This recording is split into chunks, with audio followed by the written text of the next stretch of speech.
Hello! In front of me I have ACER Iconia One 10-inch Model B3-A40, and I'm gonna show you how to format the SD card on this device. First we need to open the settings. To do it, simply swipe left on the home screen, like this, to go to the next page, and here tap on the settings icon. Once in settings, let's scroll down and tap on storage and USB. Here tap on our SD card. Then we need to tap on the more options icon right here in the top right corner. Select settings. And here we have the format option. You can tap on format. Then tap on erase and format.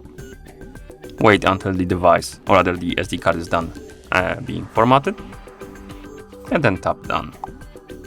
As you can see, our SD card was formatted because it was 2 megabytes before, now it's 190 kilobytes.